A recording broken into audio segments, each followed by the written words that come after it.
Hello, hello, and welcome to the Small Business Saturday webinar program 2025. I'm so excited to be kicking off today. Please do say hi in the chat. Let us know a bit about your business, where you're tuning in from. It's always really lovely for us to see who's on these calls. Hi, everyone. Oh, lovely. Great to see people joining and being so enthusiastic. Thank you so much. For those of you who don't know me, I am Emma from the Small Business Saturday team, and I am delighted to have Julie Begbie with me today. Hi, Julie. Hi, Emma. Julie's got an amazing session, so I won't keep you for too much longer. Julie's going to talk about how you can train your AI to sound like you, which is, I think, such an important thing. And I've had a bit of a sneak peek. I know what she's going to cover, so I'm equally as excited to kind of get the session started. Before we do start, there are a few housekeeping things from me. As always, this webinar will be recorded and we'll send you an email with the link. We're going to send you all week's recordings on Friday. So you can have a look at our Facebook and our YouTube channel if you want to see the recording before then. If not, have a look at your inbox on Friday and you can catch up on everything this week if you'd like to. If you'd like to turn some captions on, you can do so at the bottom. There's a CC box next to the Q&A box. Pop that one on. The chat is already going crazy, which is so great to see because there's literally hundreds of you on the call. But if you have got questions as you go, if you could try and pop them in the Q&A box just to make sure that we don't miss anything and we can ask Julie those at the end, that would be amazing. We will be here Monday to Friday, 11 a.m. for more webinars. And if you do join 10 or more, you will get a gift from us. So definitely do sign up and attend to have a little gift from us in time for Christmas. Big thank you to BT Digital Skills for supporting the Small Business Saturday tour again. We could not do it without them. So we're very happy to have them on board again this year. Okay, Julie, I think that's definitely enough from me. I know you've got a lot to cover, so I will hand over to you now and I'll see you at the end for questions. Amazing. Thank you so much, Emma. Oh, I'm so excited about this. Hi, everybody. Thank you for those of you that are joining us live, and thank you to anybody watching on replay. Let me just check I've got this on the right view. Emma, just let me know, does that look right at your end? Absolutely perfect. Yeah, brilliant. Okay, so I'm going to rattle through this. I want to make sure that I can. We definitely finish within the hour, and by the end of this hour, you're going to know how to train AI to actually sound like you. And I'm hopefully going to counter any of the kind of worries or any of the challenges that you've had with either using AI or considering using AI. So. Earlier this year, Small Business Britain did a really interesting survey of their small businesses, and they had a fantastic event where the last time I saw Emma in real life, actually, in the Science Museum, and the results were fascinating. So the results were all about the fact that small business owners knew they needed to use AI, but predominantly were a little bit lacking in direction. They just weren't quite sure where to start, what was authentic, what would be the best way to use it within your business. And so looking at the results from that, this is where I came up with what I'm about to share with you today. So I hope this is going to be helpful.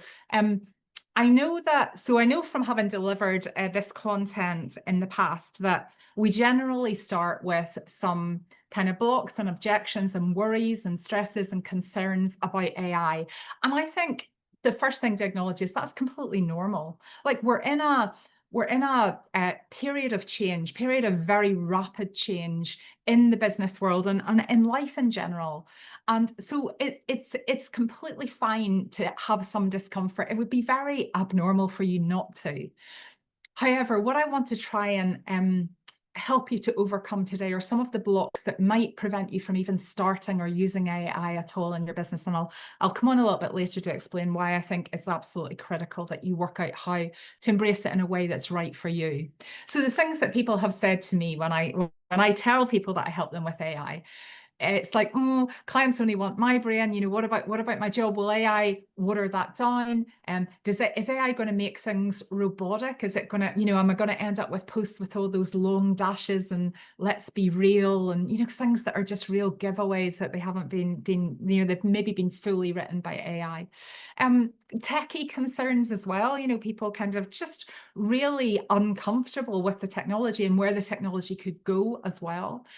Worry about kind of replacing yourself. You know, whatever it is you do in your small business, there's probably an element of AI that can help to speed things up for you or can help be a good assistant for you. But throughout this whole presentation, I want you to remember that I think the absolute key is AI plus human. I am absolutely not suggesting anything here will replace you. If anything, we can use AI to magnify our genius. We're all entrepreneurs here, right? So we're all special. Like we're all action takers. We've all taken that step to go into to do something that the majority of people don't do. You know, the majority of people who work in corporate and you know haven't stepped into this kind of self-employed world don't do. So we're all geniuses, and it's like, how could we use AI to have a bigger impact to magnify our genius even more? I'm going to show you that. Okay, so about me. So my name is Julie Begbie. I absolutely love family, friends. I love the brand Scamp and Dude. I'm absolutely dripped in it today. I love helping small business owners to dream big.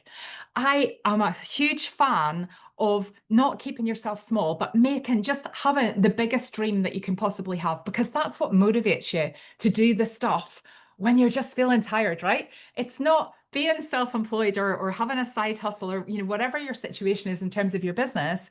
It can be exhausting. Like there's no getting away from it. People leave corporate jobs to work like twice as much in their own business.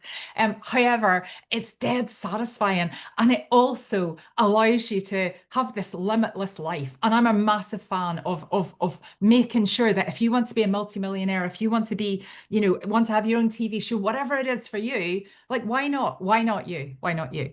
The photos that you'll see in this presentation, apart from one, none of them are me. They're all AI generated. I just want to show you what's possible with AI. You may or may not want to embrace AI photo generation, but for me, on the days that I haven't done my hair, like it's it's extremely helpful, I would say. Okay. So you're in the right place. If I don't want you to think that you need to know anything about AI to get something from this session, I'm going to start right back at the beginning and I'm going to make it super easy. I'm not going to teach you how to use AI so much as give you ways to use AI that I use, and I'm going to share them with you. If you want to save time, this is the workshop for you. And how do I know about AI? Why me? So I want to present myself here as somebody who is not a techie coder, somebody who has not worked in software development for 20 years. And I've learned so much from those people, but I have worked in learning and development for more than 20 years, way more than 20 years. And what I'm going to show you today is AI in a way that hopefully you'll find engaging and easy to digest. So I don't know everything about AI by any means, but I do know how it's really worked for me in my business, and I am good at delivering something that's engaging. So hopefully you find that. That's my secret sauce today. Right, this is the only actual photo of me that you're going to see in the presentation. This is really me and Stephen Bartlett, right? How cool is that? Look at him. This is like my favorite photo ever. It's a really long story, but basically I met Stephen Bartlett last year. I didn't know I was going to meet him. I spent a long time telling this, but we don't have time today. I got an opportunity to ask him a question and I totally fangirled and I couldn't think of anything. I completely blanked. Now I talk for a living, right? That isn't normal for me. I genuinely couldn't. I wanted to come up with a question that made Stephen Bartlett proud of me, and I did not. I asked him, "What's your best business tip?" Like, what a ridiculous question to ask Stephen Bartlett. Talk about the lowest level of question you could come up with. Anyway, he was dead kind. And he said to me, Julie, I'll tell you what you need to hear today. And this was more than a year ago, a year and a half ago. He said, you need to lean in to AI in your business because if you don't, you're quickly going to become obsolete. Not a word I use, a Stephen Bartlett word. And I was like, whoa, I honestly felt like it was a bit of a channeled message. I'm a bit woo-woo. So anyway, I came away from meeting Stephen Bartlett a year and a half ago, and I have thrown myself into working out how I can use AI in my business. And that's what I'm going to share with you today. So there's loads of AI. You'll know this, right? But let's just kind of start at the beginning. There's loads of types of AI. Today, I'm going to talk about ChatGPT. That is not the only AI things that you will go on to use in your business, but I just want to keep it really, really simple. There's lots of types of AI that I use, but we're just going to start with this one. If you have not got a ChatGPT account, all you need to do to participate in this is to set up a free ChatGPT account. You do not need to pay, and it's just chatgpt.com. It asks you for your email address and it asks you to create a password, and that's it, right? It's as straightforward as that. So if you haven't already got a ChatGPT account, I'm going to need you to do this. Now, I'm going to show you how to teach AI your voice in this masterclass. You can try and play along with me, but I'm going to have to go fast to try and get it all in the hour. So I probably suggest that you watch what I'm doing, ask questions, take notes, and then at the end of it, I'm going to remind you about, I'm going to give you basically 3 links that you can go away and try it yourself. But this will only take you an hour. So I do mean the promise of you can teach AI how to speak like you in an hour, but it's going to be difficult for you to do it and listen to me, if that makes sense. Okay. So before we start, security considerations. Now, if you've been to any of the, if you're aware of any of the Small Business Britain AI programs, they've covered security at length. So there's much more in-depth guides on security than I'm going to cover here. But just before you touch ChatGPT, I want you to think about data privacy and confidentiality. And just the rule is, if you wouldn't want anyone to know the information, don't put it in ChatGPT. But let's be sensible and not be like, okay, I can never use it. So let's not put customer data in. Let's not put anything that's private or confidential. But what we can do is we can sanitize data. So if you wanted to analyze something, because ChatGPT is amazing at spotting trends and things, right? You wouldn't want to upload all of your customer records, including their addresses and phone numbers. We definitely wouldn't want to do that. But what you could do is sanitize that data and call them number 1, number 2, and upload information. So it's on you to think carefully about what you put into ChatGPT. But in terms of what I'm covering off in this workshop, none of it is confidential, because actually we need AI to know about our businesses to be found by AI. And not, it's a whole other thing, but certainly the way people are going to be searching in the future is going to be AI informed, most definitely. AI is also not like perfect. So there's misinformation in there because it's basically come from people, right? So it's come from large language model that has come from what's out there. So you need to double check anything that AI tells you. It can hallucinate. AI is like a really, really lovely virtual assistant who wants to please you. So if you ask for something, kind of sometimes it can try and help you and come up with something that isn't quite right. So we need to double check everything.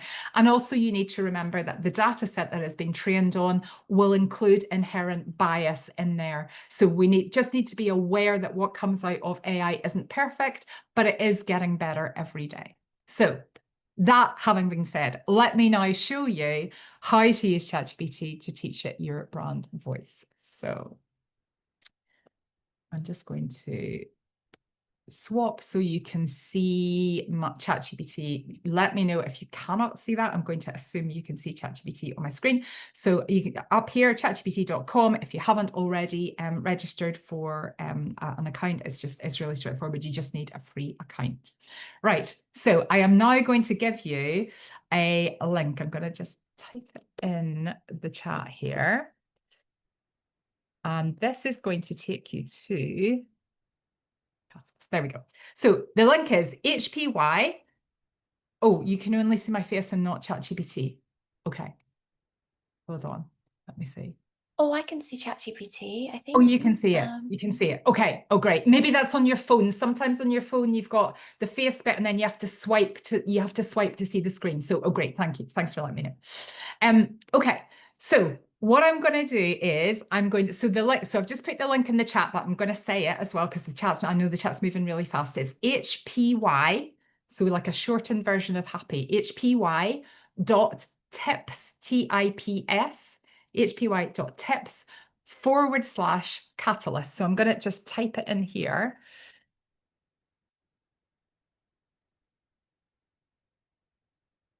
Oh. Okay, so hopefully you can see that. Where we're putting this hpy.tips/catalyst is in the URL bar. So not here, not if you've got ChatGPT open already, not in the ChatGPT prompt box, but right up here. So as if we don't have ChatGPT open, but you need to be signed in to ChatGPT in a different URL for this to open, if that makes sense. So basically, make sure you're signed into ChatGPT, then just go right up to the top and type in hpy.tips/catalyst. Right. Okay. It looks like you're getting the link. Right. When you click that, it is going to take you into a secret part of ChatGPT that you will never have seen before, because this is the bit that I have made. So this is called a custom GPT. You may be familiar with that term. Don't worry if you're not, it doesn't really matter the terms that I'm going to be using here. So what we're going to do is we're going to create our AI super sheet. So our AI super sheet is basically a document that we're going to use to inform whatever AI you're using about your business. And once you've created this, we're just going to upload it every time we start a new chat or every time we move to a different piece of AI. So it's a living document. And what we're going to do is we're going to create it. In fact, I'll tell you in a minute. We're going to answer these questions first. Thank you, Lauren, for sharing that. I appreciate it. We're going to answer these questions first, and then I'm going to tell you what to do with it. Okay, so once you are in, we're going to go. So once again, reminder, hpy.tips/catalyst. You type it in the top URL. So not within ChatGPT, you type it in your web URL, because sometimes that confuses people. When we're in, we're going to click on, please create my AI super sheet. Right? So I am going to show you how, so I'm going to show you me creating my AI super sheet. And I have prepared these answers in advance, so you don't have to watch me one finger typing. So the first question it asks is, what is your company name? So we start with obviously the very basic things. Then it's like, what is the name of the owner of the business? So my name is Julie Begbie. Yes, great question, Stephanie. If you have multiple companies, I suggest you complete multiple super sheets, so I can come back and answer that at the end. But we'll just start with one. So just start with one company so you can see the process. Okay, so how long have you been in business is the next question. Then, right, so now we start to ask questions like, yes, you can use it multiple times, Anita. Then we start then it starts to ask questions about your brand colors and your fonts, right? So you might get to this point and go, great, I'll upload my hex codes. I've done a lot of work on this. Or you may never have thought about your branding. It doesn't really, well, it doesn't really matter for the purposes of this, right? So what I'm going to do is I have done a little bit of work on my branding, and I'm going to paste in. Yeah, so those are my colors and those are my fonts. However, if you've never done this, what you can do is you can go and say, I really like the color gold and navy, and I like a bold font, something like that. It doesn't, you give it as much detail as you have. Don't not create this because you haven't done a full branding exercise, like most businesses probably haven't. Okay, so then it's going to ask about your products and services. And this is the bit that is going to really help you to get found by AI, but this is also the bit that is going to save you so much time going forward. So I have a number of memberships that I help people with. Once again, I'm just going to copy and paste that in.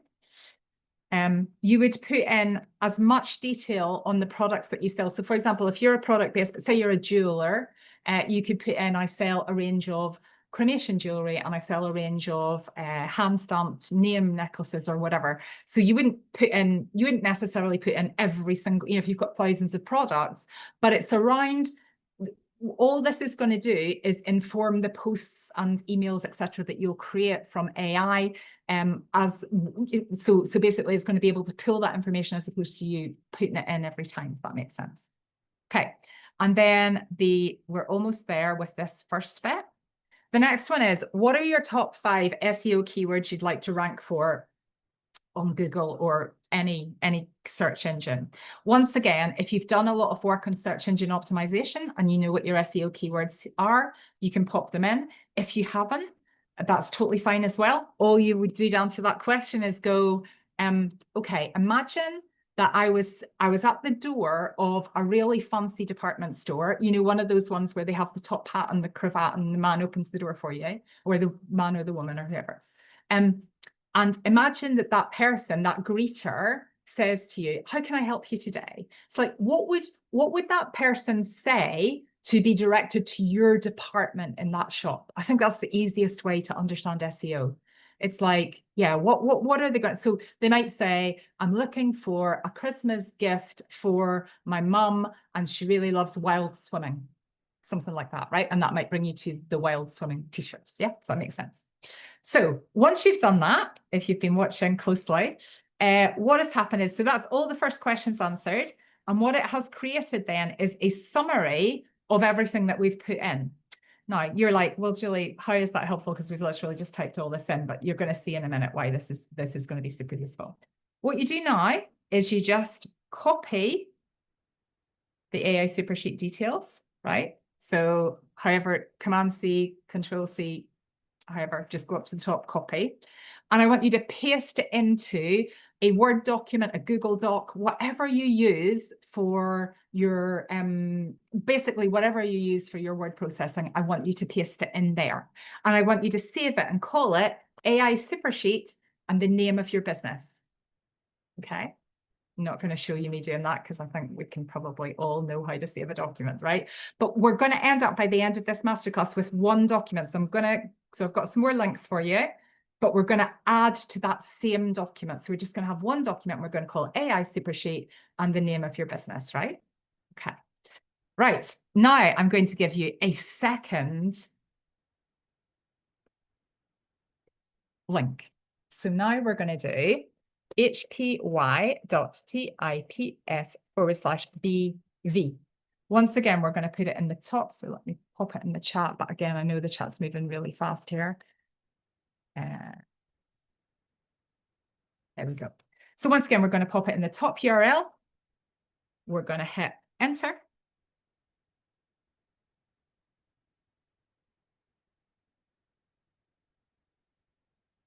And it's going to take you into another secret part of ChatGPT, that is the brand voice catalyst. Now, we know what we're doing here. We're going to click on create my brand voice guide because we're going to add this to your AI Supersheet. And this is the bit, your brand voice is the bit that's going to stop your AI output from being robotic and turn it into something that really sounds like you. Now, the easiest way that you can teach ChatGPT or AI generally your brand voice is not to type, but to actually speak to it. So I'm going to do this.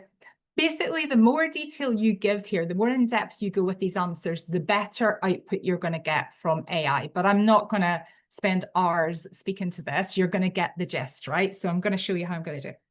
If we go to the bottom here, this is the bit where you would type something in. Can you see there that there's a little dictate microphone? So if I click that dictate microphone, right. So the question is, what emotions or feelings should your brand voice evoke in your audience? So I want my ideal customer to feel empowered. I want them to feel joyful. I want them to feel like I'm speaking directly to them. I want them to feel like they can finally do this.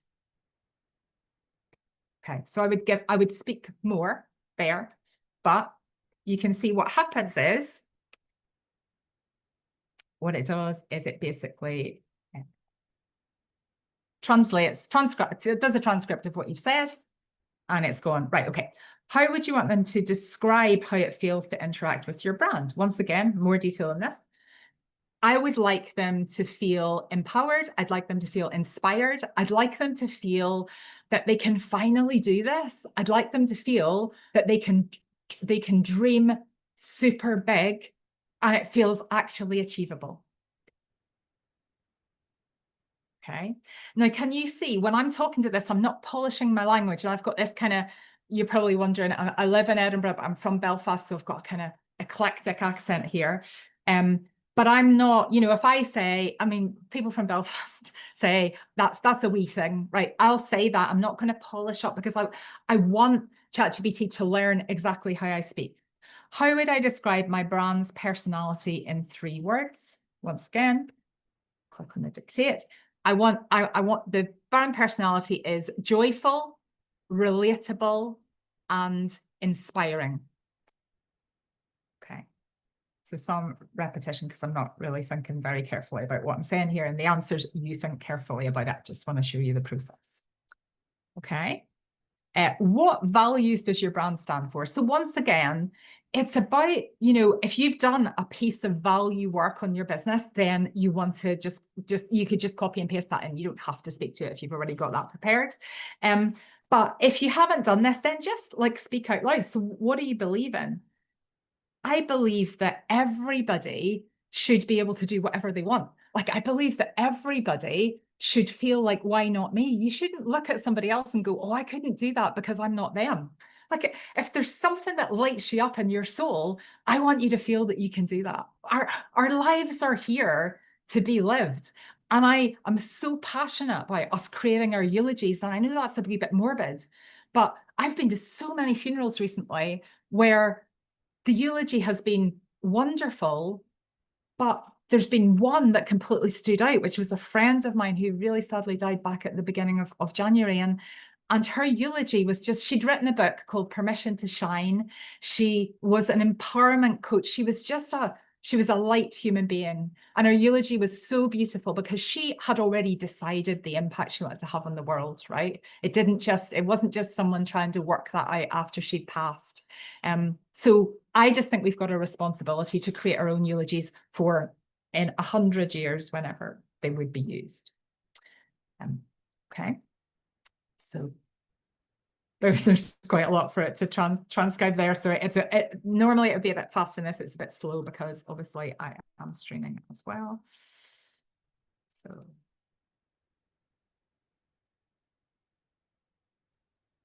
I'm just going to reload.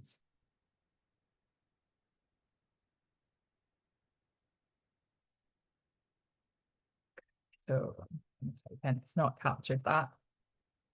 Just going to type in why not. Okay, and then it's going to ask me.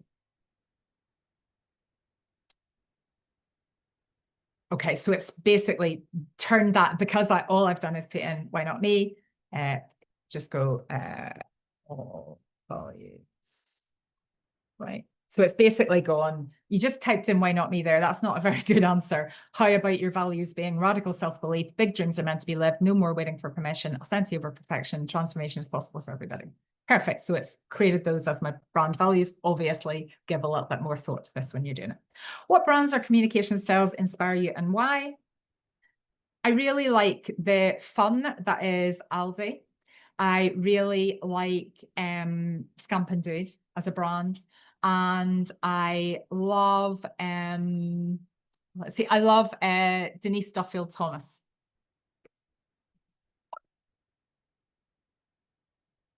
Oh, I've done that as a voice chat. I really like Scamp and Dude. I really like Aldi, and I really like Denise Duffield Thomas. Sorry, I pressed the wrong button. I did that as a voice chat with AI, which is just a slightly different thing.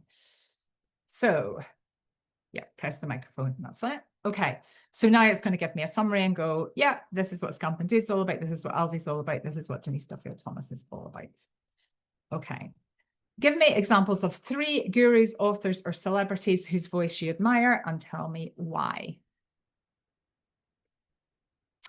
I love Jen Sincero for her straight talking. I love Carrie Green for her just amazing kind of example of how you can create a business that's mega successful. And I love Marie Forleo and her everything is figure outable philosophy. Okay.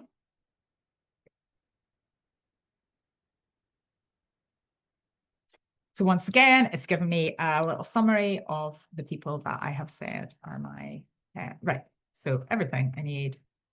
Are you ready to go? So I'm just going to go ready. Now you add in, if you feel that those questions haven't quite captured your brand voice, if you're like, oh, I'd really want to get in something about, you know, how my brand is, I don't know, very sustainable, ethical, you know, that would be like a really great thing to add in. So if you feel that the questions haven't captured everything, just then add it in before it creates your brand voice guide at the end. But now you can see what it's done. It's the same as last time. We're just going to highlight. So it's created a brand voice guide. We're just going to highlight that. And we're going to copy it, and then we're going to paste it below where you pasted the last information. So in the same Word document or in the same Google Doc. So we're going to paste it below that, and then we're going to save that Google Doc. So now we've got a longer AI super sheet, right? Okay. Right. So last one then is hpy.tips/ICA. So the missing bit from your AI super sheet here is it doesn't know about your ideal customer. So now it knows what you sound like, and now it knows a little bit about your business. What we need to teach it is about your ideal customer, because imagine if AI really understood your ideal customer pain points, what kept them awake at night, what is the emotion that they want to get when they buy from you, and then it just understood that before you asked it anything. You're going to get just a much richer output from any AI. So this is hpy.tips/ICA, which stands for Ideal Customer Avatar, if you need it to make sense. So hpy.tips/ICA. We're going to click on it. And I'm gonna fire through this one quickly because I know that you've got the gist now, but I just want to show you the questions that are within this one. So who's my ideal customer? Right. So what everyday problem or frustration does your ideal customer often deal with? So my ideal customer is frustrated that they've set up a business to do a thing that they love, and then they find that most of the time they have to spend doing marketing or promotion or accounts or admin, all the stuff that doesn't necessarily bring them joy. And I am all about helping people consciously create happiness in their lives. So if they can work out how to automate or speed up the parts of their business that they don't love as much, so they can spend more time on the stuff that they love, then that's why people would want to work with me. Okay. So once again, give that a bit more thought, a bit more detail than I've given it, but you can see the principles here, right? So the next question, so it's going to give me a wee summary. The next question is, when they imagine life feeling easier or better, what do they quietly hope for? I think they quietly hope for freedom, like feeling like they can make choices freely without having to be, you know, having to go for the most kind of the moneyed option, or do things that they don't necessarily want to do, or stay in a job if they've got a side hustle they don't necessarily want to stay in. Life feeling easier or better is about freedom. I think that feeling of freedom and having choice. Okay. And again, because I'm speaking to it, it's really picking up the nuances of my brand voice and how I actually speak. Okay, what do they wish they had more of? Time, confidence, creativity, connection. My ideal clients definitely wish they had more time to not work in their business as well. They generally love their businesses, and they really like, you know, like if it was a Saturday morning and there was nothing else going on, then they would still probably choose to do something in their business because they've set up a business that they love. However, their work-life balance maybe isn't always the best, and they would love to spend more times with friends and family. So to have that really great balance and being kind to themselves, self-care as well. Probably more confidence as well. One of the things that tends to stop some of the people that I work with is that worry about Sharon from school. You know, if I position myself as an expert at, you know, making this thing or creating this thing or delivering this service, what will Sharon from school laugh at me? Like, will people think that I'm not, you know, that kind of imposter syndrome thing that's going on. Okay. So transcribed, uploaded. And then the next, so we're nearly at the end here. Stay with me and I will answer all of the questions once I have taking you through this. So what might they have already tried before that didn't work and left them still looking for answers? So they probably have downloaded templates. They've probably attended maybe like free trainings. They've looked on YouTube for things, but they might not have necessarily been able to piece it together and have a full roadmap to where they are now and that massive dream that they want to get to.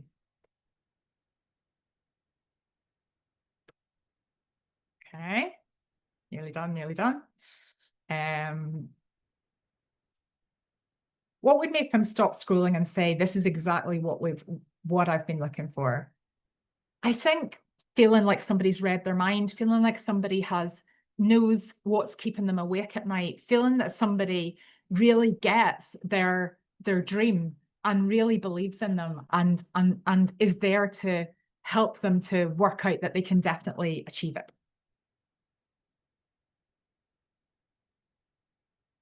Okay.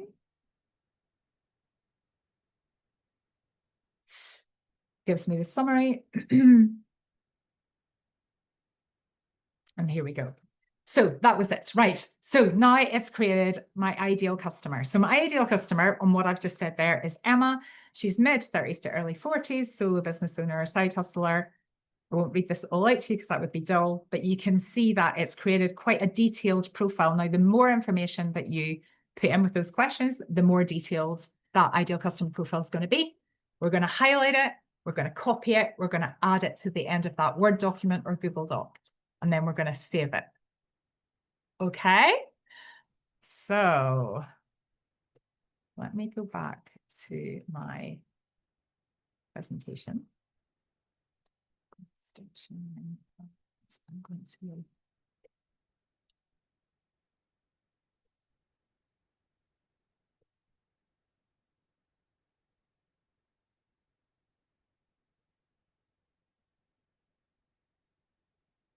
okay. So I promise I'm going to come back and I can't see the questions at the moment. I will come back and answer as many questions as I can. So just to show you, hpy.tips/catalyst, and then hpy.tips/BV, hpy.tips/ICA. I will show you another slide at the end with those. Okay. So what do you do with it? So let me just quickly tell you. Once you've created this AI super sheet, you basically upload it. So if you are going to ask ChatGPT to create you a post, for example, say you want to create a social media post, all you're going to do is you're going to go into the box where you go, create me a social media post about.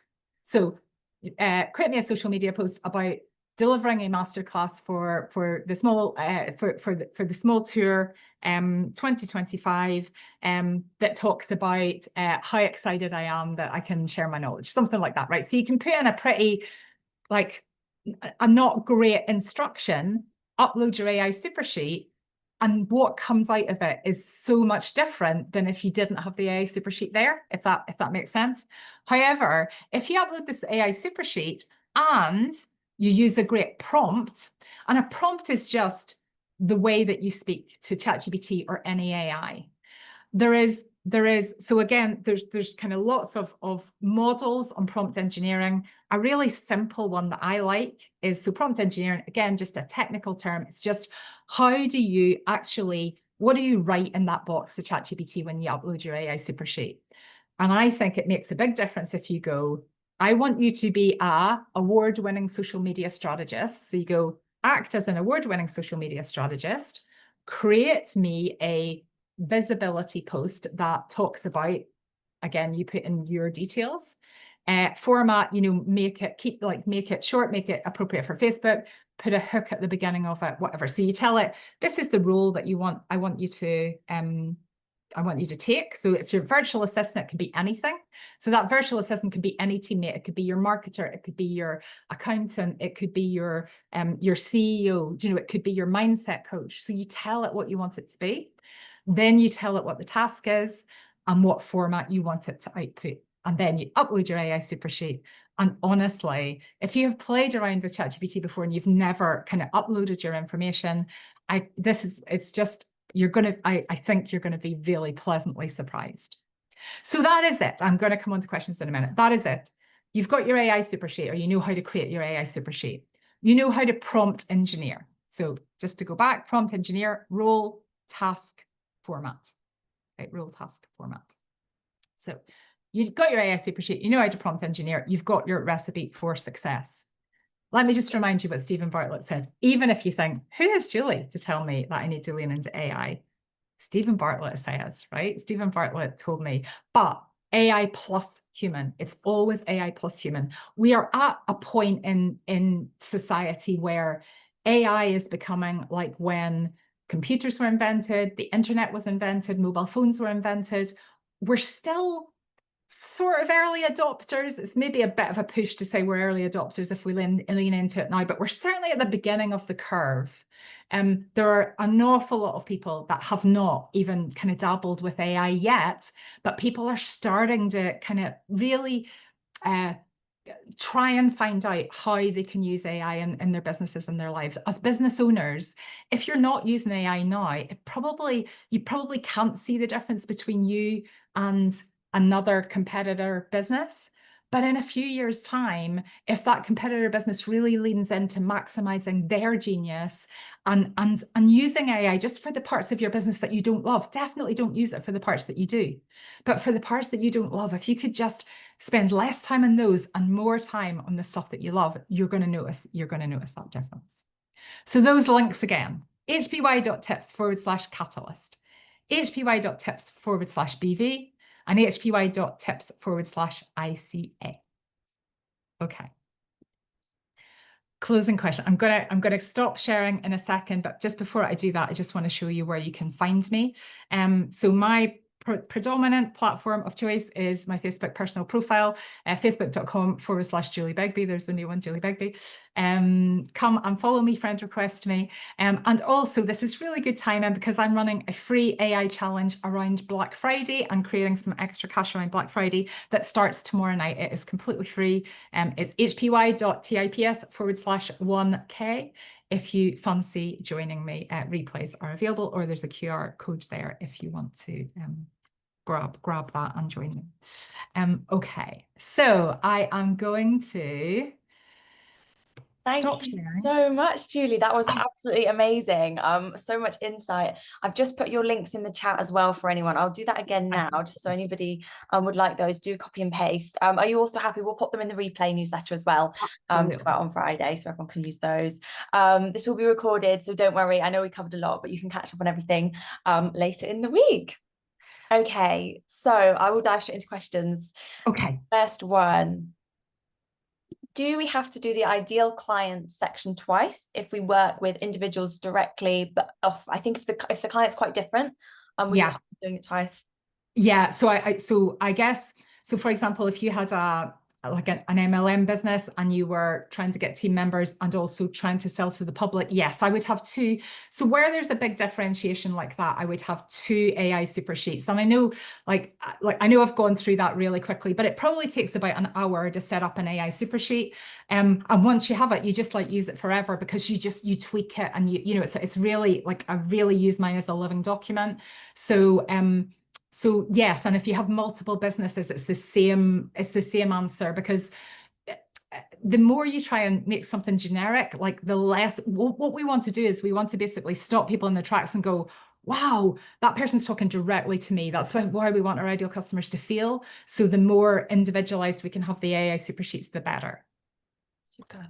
Absolutely makes complete sense. I think it's one of those things as well. It will start evolving and you'll start hopefully noticing the change as you use it more and, start playing around with it. Absolutely. Really, really cool. Fab. Can we use the prompts and links in something like Claude instead of ChatGPT, or is this very ChatGPT specific? So I really like Claude. I really like Google Gemini. I like Copilot. Like all of them will do this job, but you can't use the specific links I've given you. Could just simply because I created them in ChatGPT. So they could have been created somewhere else. I just wanted to pick one AI that kind of people knew about. So, but once you get your AI super sheet, so you could just, because you can create them in free ChatGPT now. if you don't have a paid version of ChatGPT, when you start to create your AI super sheet, after a while it will go, okay, you need to take a kind of couple hour break, and then that's how the free version works. But you can just take a couple hour break and still use it. You definitely don't need to upgrade. But if you have the £20 a month version, then you can do all of that kind of in one session. But once you have that, you can then upload your super sheet to Claude or Gemini or Perplexity, like any of the other ones. Claire's just asked an interesting question. When is the best time to upload the super sheet, i.e. after our prompt? Do we need to say, this is my brand super sheet? So what I would do is so in the same box as you put your prompt in, there's a little plus arrow in the bottom. So when you type the prompt, I would also type plus, and then it'll go, what do you want to upload? Find it on your hard drive, upload it. So basically in the same box. So when you ask the prompt, upload your super sheet at the same time, and you don't need to say, here's the super sheet. It'll read from that automatically. So it'll basically answer your prompt, but it'll pull the information from your AI super sheet. Awesome. Questions are coming in super quick now, so I will start racing through them. Richard's just asked, will this technique help ChatGPT generate content that is less AI sounding? Are there any recommended prompts you can suggest to make things sound a bit less AI? So yeah, this just uploading your super sheet makes things sound a bit less AI. But what I also have, so that I've got a few other sections to the super sheet. Again, I just didn't want to make it so ridiculous today. But what I would do, Richard, is I would then, after the last bit that you've copied and pasted, I would put something like a section called My Personal Preferences.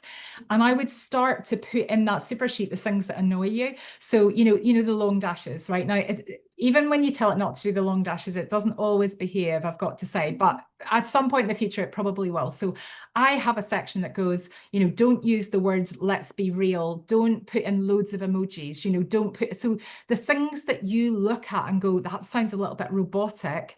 I would start gathering those, add them to the super sheet and say things to avoid. And then you'll find that it starts to, as you work with it, it starts to kind of learn a little bit about more about your style. And then it definitely improves with time. Wow.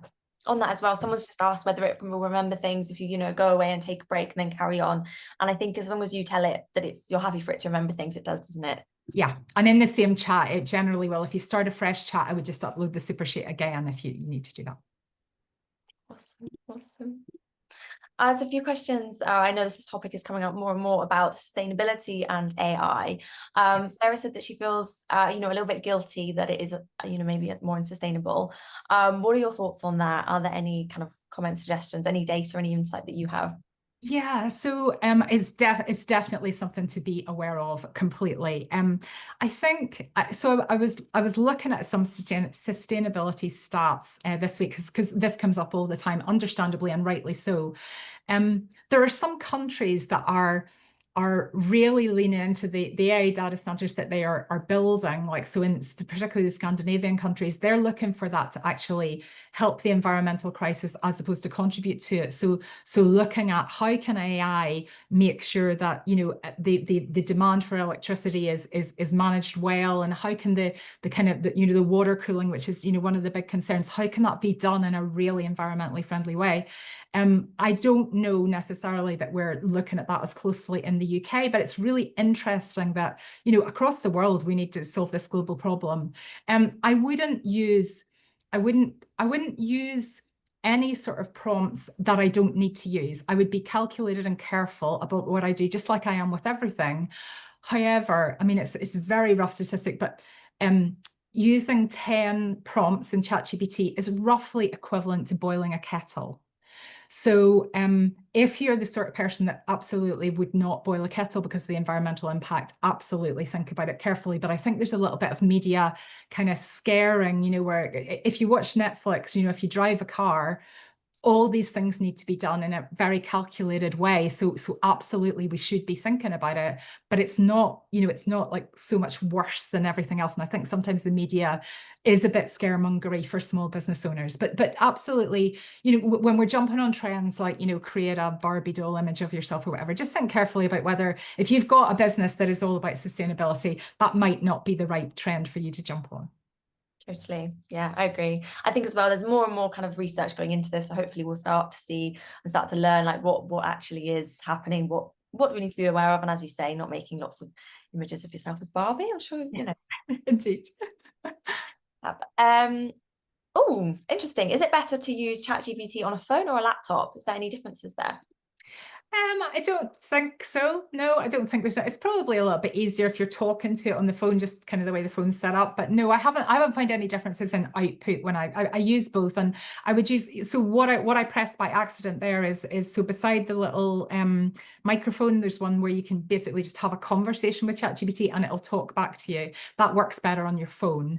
But yeah, if you're out and about and you really want to think of it like a virtual assistant and you're like, help me brainstorm this thing, it will actually talk back to you as opposed to typing back to you. Amazing, cool. There's a question about security and data. Are there more protections in place if you have the paid version of ChatGPT, or is it there are? Okay. So, well, when in your settings in ChatGPT, you can, so there's a setting that says use my data to train the wider model or something along that. You can slide that off. You can slide it off in free ChatGPT as well. But with any of them, just generally with Copilot, with Google Gemini, when you get into the paid versions, you can be more specific about how your data is used. So yeah, but if that is of concern to you, then go into your settings in ChatGPT and just slide off train the larger language model, or however that's phrased. There's quite a few people asking where you made the photos, AI photos of yourself, Julie. Oh, Google Gemini. So I've just talked about ChatGPT here. Google Gemini has so just in the last kind of 4 or 5 weeks has come up with a thing called Google Nano Banana. Oh, So Gemini is free to use, just like ChatGPT. There is a paid version, but you just have to kind of wait a little bit if you're using the free version.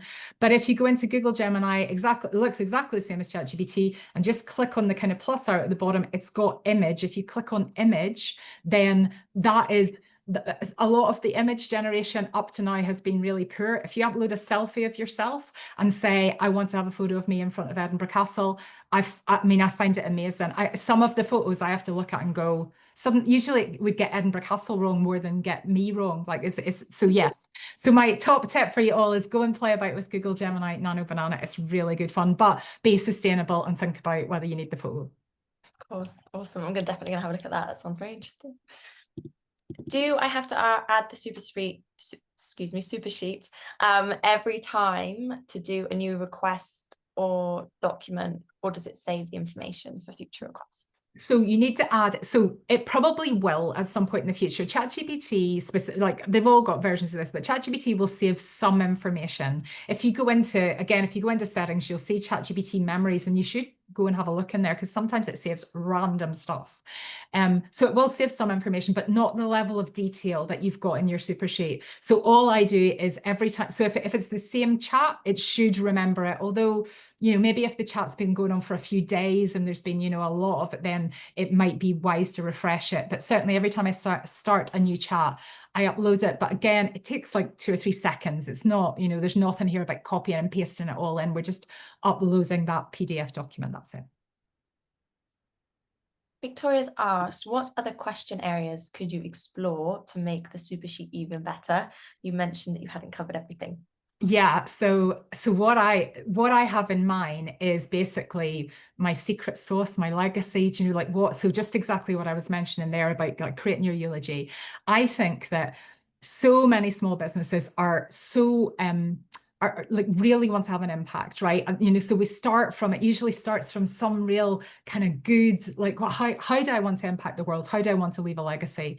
And I think you can just go in and you could just say to ChatGPT, I want to ask my AI super sheet to create a section on my legacy, my secret sauce, what differentiates me from other businesses that are like mine. Ask me 10 questions so that I can create a section on that. And that would add in. Amazing. Interesting. I feel like the list of things to do is just getting bigger. In the best way, of course, in the best way. Fab, lots more coming in. Is this what you would use an AI model for site content? Oh, Melanie, I'm not sure. I don't know if that makes sense to you, Julie. I'm not quite sure what you mean by that. Is this what you would use for an AI model for site content? Yeah, so do you mean a chatbot, or do you mean creating a sales page? Let me know and I'll try and answer that. Do let us know what you need. If your client has a reputation misinformation issue, I assume that you need to do this for each AI outlet mentioned. Elizabeth, do you mean Oh, do you mean like would upload that information into Gemini and Claude, and is that what you mean? So yes, well, yes and no. They do pull from other sources as well. So they still will pull from Google. They'll still pull from trusted sources like Small Business Britain or the BBC. You know, so all of that, any sort of mentions there, they have quite a heavy rating, because obviously you could tell your AI supersheet anything. So there are kind of, you know, checks that go on before. But yeah, if you were managing client reputation, it would be good probably to at least have the free versions of everything and upload that information. Yeah. What is the generic page creation process Julie used, please? Claire, do you mean the links to the sheets? The generic page. So I just use Microsoft Word. Is that maybe what you're asking? I just use Microsoft Word, but using Google Sheets probably is more modern. I just have had Microsoft Word for ages. And all I do is I create the AI supersheet, save it onto my hard drive, and then save it as a PDF and upload it. You can upload it as a Word document as well, but I find just the PDFs a little bit, yeah, just a little bit easier. Definitely stop the people editing it as well if it's a PDF. Yes. Fab. I'm just going to say, before we answer a few more, Julie, so many people saying thank you so much, and what a great session this is. So I thought you'd love to know that. Oh, thank you. You're so welcome, everyone. Oh, Claire just said no, she means the HYP links. Oh, right. Yeah. So sorry. Right. Yes. That's a piece of software called Rebrandly. So it's a little bit like Tiny URL if you've used that. Rebrandly. It has a paid version, but I just use the free version. And yeah, so basically you can create links that are, you know, just, yeah, you can basically create really easy to share links. Yeah, I have nothing to do with Rebrandly, but I love it. Amazing. Okay, next question. As a brand strategist and a designer, could I create these sheets for a client? Absolutely. Yeah, completely. So one of my clients is a social media manager, and she has then an AI super sheet for each client. And obviously back to it's human plus AI, like she doesn't just, you know, upload the super sheet and let AI create all the stuff, but it just stops you from starting at a blank page, right? So it just speeds things up. So it'll come out with an output for whatever it is, and then she'll use her genius to make it brilliant. So yes, if you've got a number of clients, a super sheet for each client really makes sense. Amazing, amazing, amazing. Fab. Any more questions? Do feel free to pop them in the chat. I'm hoping we've covered most things, but I know there's lots more coming in, so do that.